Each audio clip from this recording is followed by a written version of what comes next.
Welcome, people of the World Wide Web. So it's Cypher Sigma here. It is the weekend. And yes, we have a new movie review for you. And obviously, this is at my new cinema, my audience. There is a secondary video coming up tomorrow, which will tell you just my first impressions of what I thought of the cinema and stuff like this. But anyway, yeah, we are doing a movie review on the Karate Kid Legends. So this is essentially the fifth, well, I suppose sixth Karate Kid movie, obviously taking the first four films. Julie's son, obviously, it would have kind of featured there, even though she's not mentioned in it. Obviously, Cobra Kai, the next the Karate Kid, which was the remake, so to speak, with Jackie Chan. And then we have Legends, which is kind of 3 years after the events of Cobra Kai, or Daniel LaRusso's interaction with this franchise 3 years after the Cobra Kai. There is nothing at the end. There is kind of a little bonus scene, but it's before the credits. When the credits start rolling, you don't need to go. It is 1 hour and 34 minutes long, so not the longest movie at all. And I did enjoy it. I will give it that much. Anybody who doesn't know, who see, essentially this is the new disciple of, or he's related to Jackie Chan. He is the grandson. He moves from China to New York, and during that he ends up getting involved with some neighbors there, and that then leads to him trying to help him out. Ends up being in this Five Boroughs tournament, which is against like this bad guy Connor, and then he has to gets obviously Ralph Macchio's Daniel LaRusso on board, and has all this extreme training in 9 days or 10 days to hopefully win the championship. That's essentially what this movie is. So we shall stick the spoiler warning up and we shall get into it. So this movie starts with Jackie Chan in China, or that's the second bit. The first bit, you go back to Daniel's son and Mr. Miyagi in Osaka, I believe. It says 1986, so I think that's the second movie. And then him saying about the story of where his relative got drunk on a boat, sailed from wherever he's from, not Okinawa.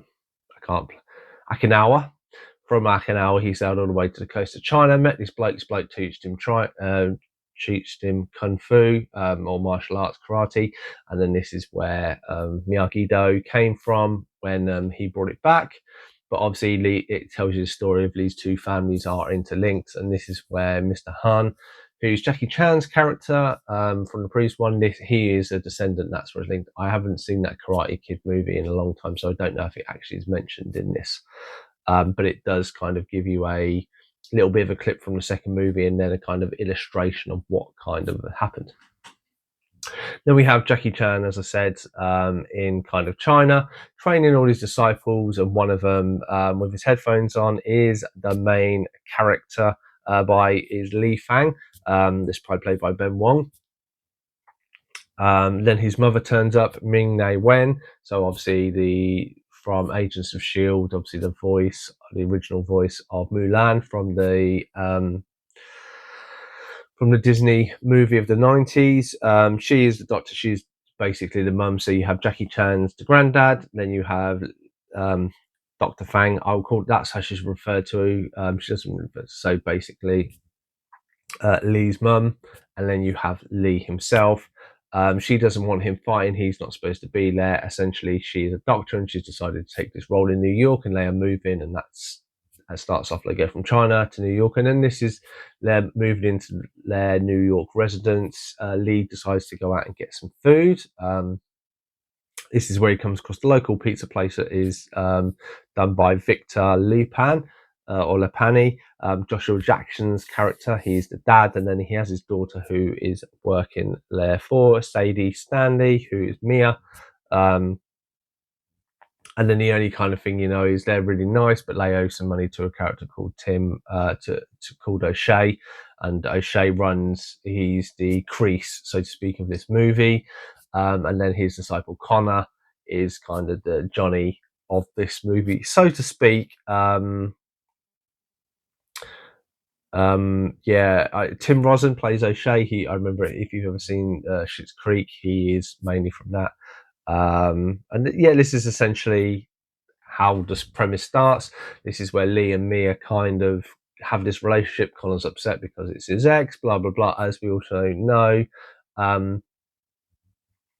there is a little bit of a confrontation. Well, Mia and Lee kind of make friends, time to go on, and then you learn more about Lee.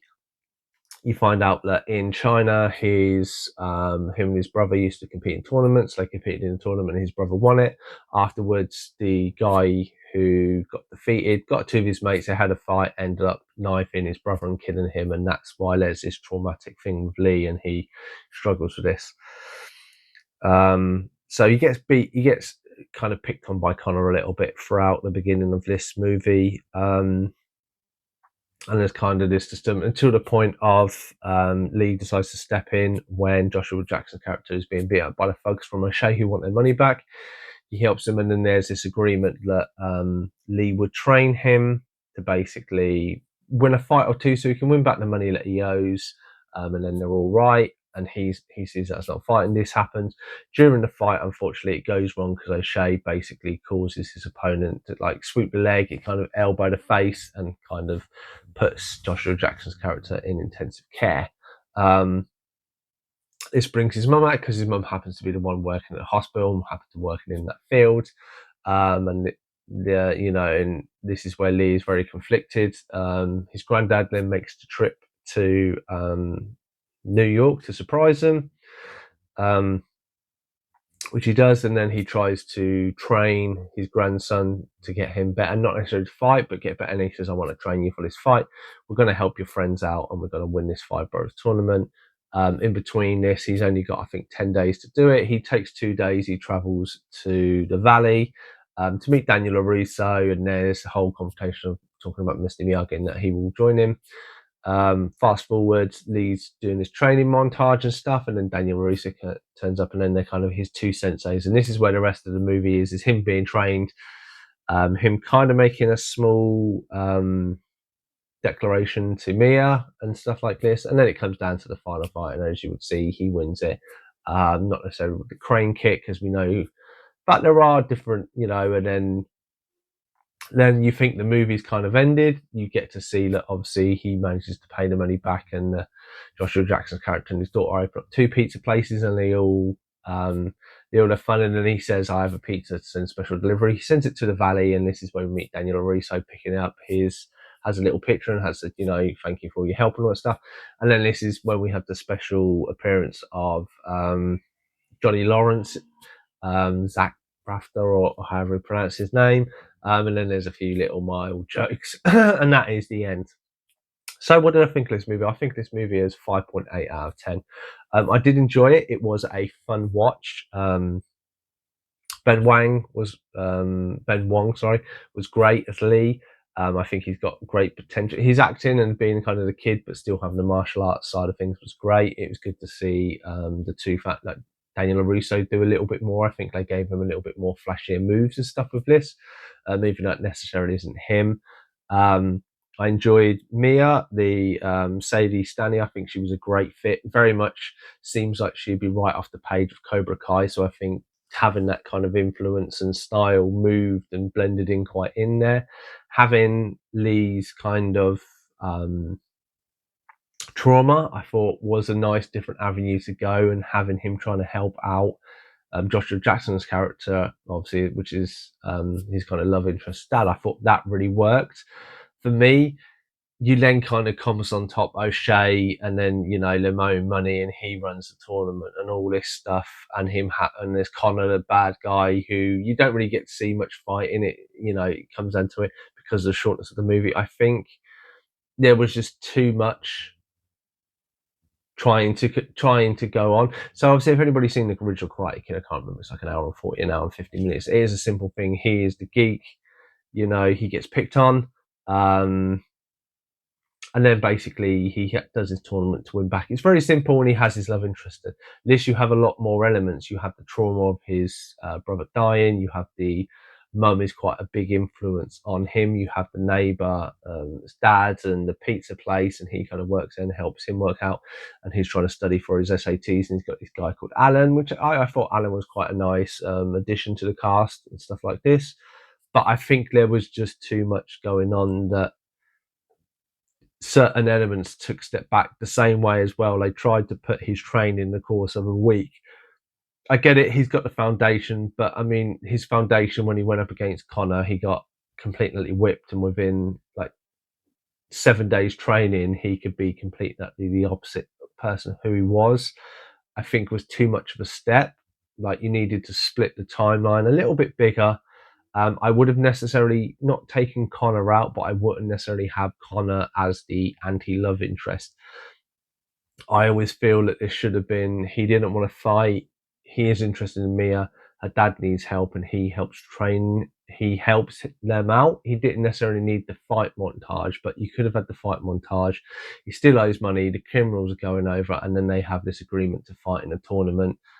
And then you focus more on the tournament of Lee fighting kind of the thugs of O'Shea, not there being this specific new Johnny Lawrence character. I think that reduction of the different plots, or maybe you extending the time limit and adding a bit more depth to it, I think would have worked far better. But it's still an enjoyable one. Still, I probably will pick it up to add to the Karate Kid franchise and the Cobra Kai franchise, I should say, because it's kind of linked in. But have you seen Karate Kid Legends? Let me know your thoughts and feelings in the comments down below. I've been Cypher Sigma Screen Time, and I shall see you in the next one.